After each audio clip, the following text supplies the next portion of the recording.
Esa famosa semana en la que Pedro Sánchez estuvo planteándose dimitir, hay quien lo ve como una jugada política oportunista. En mi opinión fue un caos.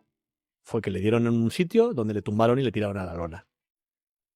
Por la información que tengo de ese tema, que es bastante, tiene la gran tentación de decir no puedo más, no aguanto más, me voy de aquí. No puedo con esto ya. Y es algo que es humanamente entendible, y más si se amplía el foco, porque no solamente está a punto de sentarse en el banquillo su mujer, sino que tiene ya a su hermano en las mismas circunstancias. Esto yo creo que es algo que explica por qué se ha golpeado tanto en este talón de Aquiles de Pedro Sánchez. Por qué ha sido tan larga la investigación, por qué ha sido tan insistente, por qué la derecha está martillando en ese punto, porque sabe que es un punto muy sensible. Porque realmente estuvo a punto de forzar su dimisión. Pero al mismo tiempo, mi impresión de los últimos meses es que está generando callo, que lo que está provocando es que se ha convertido en un argumento para lo contrario. Un argumento para que el propio Sánchez, tal y como lo transmite a la gente con la que habla, tenga más argumentos para intentar resistir. Un juez que antes de jubilarse quiere hacer un último servicio a la patria. Una investigación que empieza con recortes de prensa y termina en 4 acusaciones por delitos muy graves. 2 años rebuscando que ahora van a juicio. Soy Juan Luis Sánchez. Hoy en un tema al día, Begoña Gómez y el juez empecinado. Hola, buenos días. Buenos días. ¿Nos puede decir cuál es su nombre y apellidos, por favor? Pedro Sánchez Pérez Castejón. Mire, se trata de practicar una diligencia consistente en la toma de declaración. Estamos en el Palacio de la Moncloa, 30 de junio de 2024. A uno de los interlocutores en esta grabación lo identificamos rápido. Pedro Sánchez Pérez Castejón. El otro, el que pregunta, es un juez, el juez Juan Carlos Peinado. En ese procedimiento existen en este momento 3 personas que tienen la condición de investigadas y le voy a preguntar si con alguna de ellas tiene usted algún tipo de relación. Es un interrogatorio judicial al presidente en Moncloa. No hay precedentes de esto y, por tanto, tiene mucho bombo mediático. El juez Peinado no permite que Pedro Sánchez conteste por escrito, como testigo. Tiene algo muy importante que preguntarle cara a cara. La primera de ellas se llama doña Begoña Gómez Fernández. ¿Con esta persona tiene usted algún tipo de relación de parentesco, amistad, enemistad? Es mi esposa. Muchas gracias. Gran descubrimiento, Begoña Gómez es la mujer de Pedro Sánchez. Eran los primeros meses de una investigación que ha durado 2 años y que ha desatado todo tipo de acusaciones y de teorías. Aquel día, el magistrado consiguió un golpe de efecto. Lo primero que te voy a preguntarle es si usted va a acogerse a la dispensa de declarar o, por el contrario, quiere prestar declaración. Señoría, me acojo a la dispensa del artículo 416. No desea prestar declaración respecto de ninguna de las preguntas que se le pudieran haber formulado. Deseo acogerme al derecho que viene reconocido en la ley. Y ya está. Pues muchísimas gracias. Se da por concluida la diligencia. Hasta aquí el interrogatorio. 2 minutos, lo suficiente. El audio de la grabación, en poder exclusivo del juzgado, acabó publicado en determinados medios de comunicación. Esta semana, casi 2 años después, el juez Peinado ha cerrado la instrucción del caso. Termina su trabajo como investigador y lo hace poniendo un broche que a nadie coge por sorpresa. Envía a juicio a Begoña Gómez y lo hace acusada de 4 delitos gravísimos de corrupción: tráfico de influencias, corrupción en los negocios, apropiación indebida y malversación. Después de esto, el juez Peinado se jubila. ¿Cómo se fundamentan las acusaciones contra Begoña Gómez? ¿Cómo ha sido la instrucción de un caso que empujó a Pedro Sánchez a aquellos días de reflexión que casi le hacen dimitir? ¿Qué efecto puede tener sobre lo que queda de legislatura? Ignacio Escolar, director del diario.es. Hola. Hola, Juan Luz. Bueno, este caso ha dado muchas vueltas, casi imposibles de resumir porque el juez ha rebuscado en todas partes algún indicio contra Begoña Gómez, pero recordemos cómo empieza, porque el contexto político del origen de este caso es muy específico. Es curioso porque toda esta denuncia y la entrada a trámite en el juzgado se produce un mes después, exactamente un mes después, de que el diario.es publicara todos los escándalos de fraude fiscal de la pareja de Isabel Díaz Ayuso. Es llamativo porque luego en posteriores explicaciones Isabel Díaz Ayuso ha intentado cambiar el orden de los factores, diciendo que habían ido a por su pareja después de que apareciese el escándalo Begoña Gómez. Pero si vas a las fechas, es justo al revés. Los denunciantes son Manos Limpias. Es una organización que había tenido problemas judiciales muy serios. Habían sido condenados en primera instancia en la Audiencia Nacional por chantaje y extorsión. Básicamente cobraban a bancos con la amenaza de, si no, llevarles a los tribunales. Y en la Audiencia Nacional fueron condenados por ellos.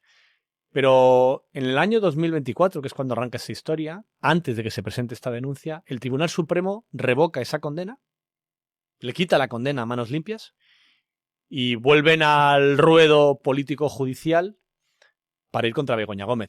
¿Qué es lo que denunciaba Ignacio Manos Limpias en origen? Porque una de las características de este proceso es que se empezó investigando una cosa, luego se pasó a otra, dejando lo primero un poco aparcado. De pronto el juez Peinado pide todos los correos electrónicos enviados por Begoña Gómez con su dirección oficial de Moncloa desde 2018, o todos los viajes que ha hecho, o en qué líneas aéreas ha volado.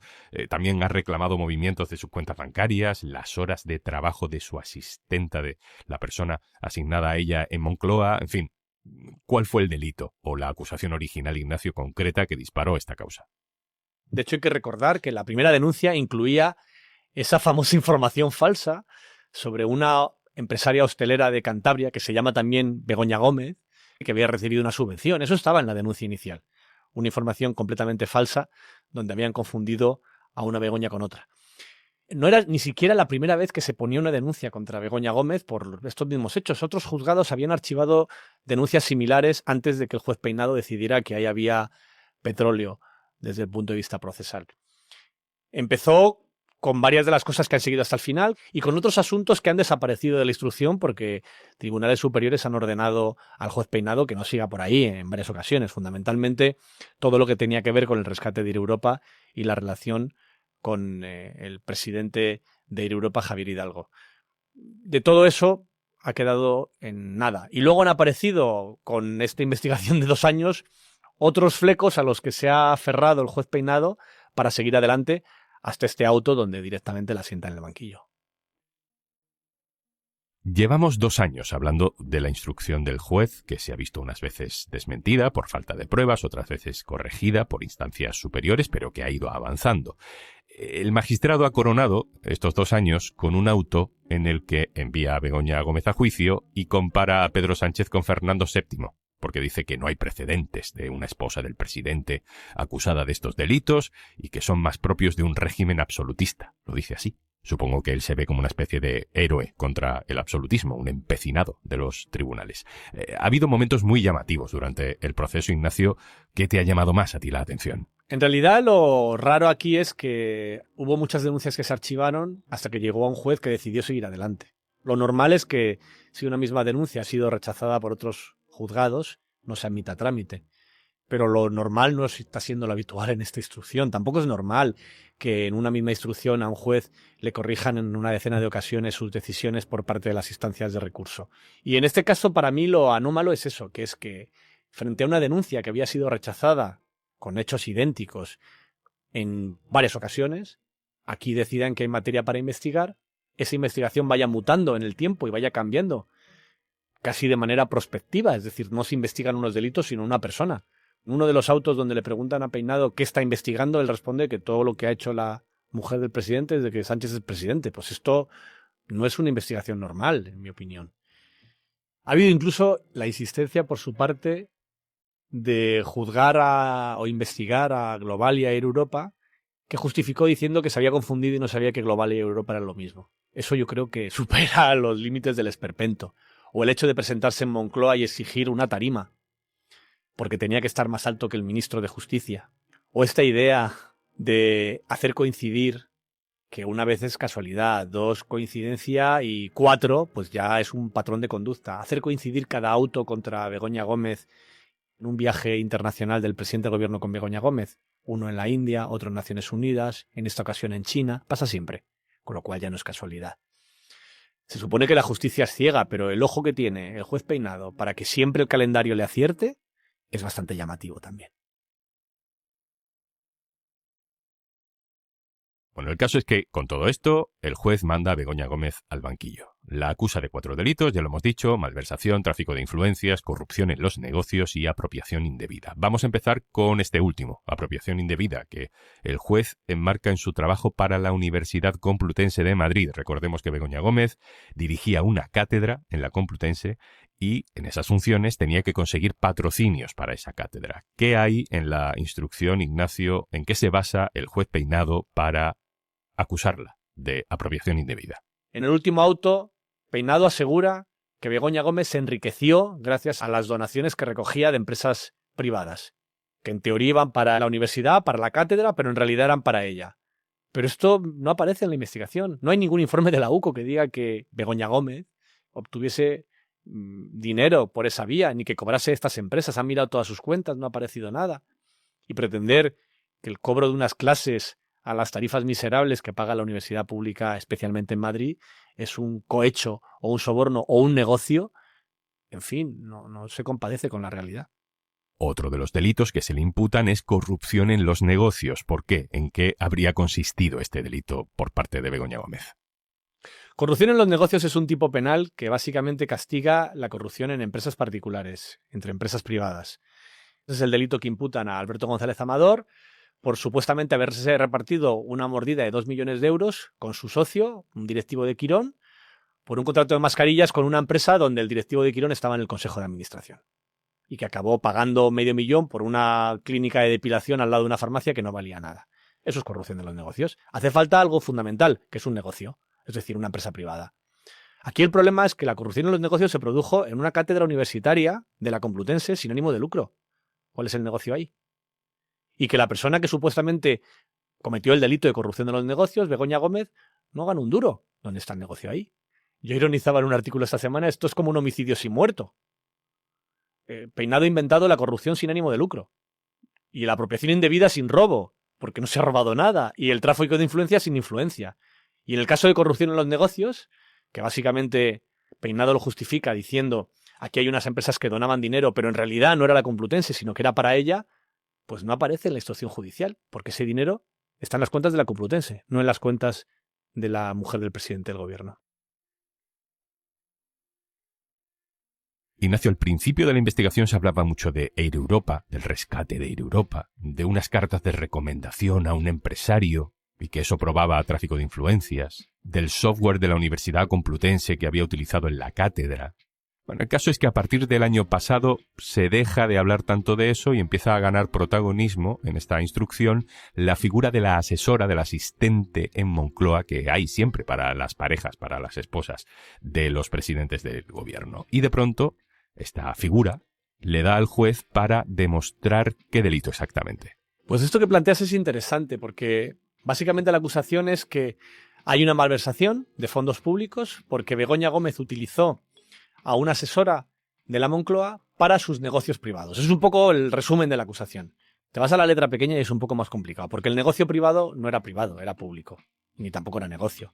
Era colaborar con Begoña Gómez en las gestiones que hacía para la cátedra universitaria en la Complutense, por la que no cobraba nada. 0 euros. Sus únicos ingresos de la Complutense no eran ni siquiera por dirigir esa cátedra, ni por conseguir patrocinadores para esa cátedra, sino por dar clase en la universidad. Algo que venía haciendo desde mucho antes de que Pedro Sánchez fuera presidente del gobierno. En 10 años, por las clases cobró 34.000 euros.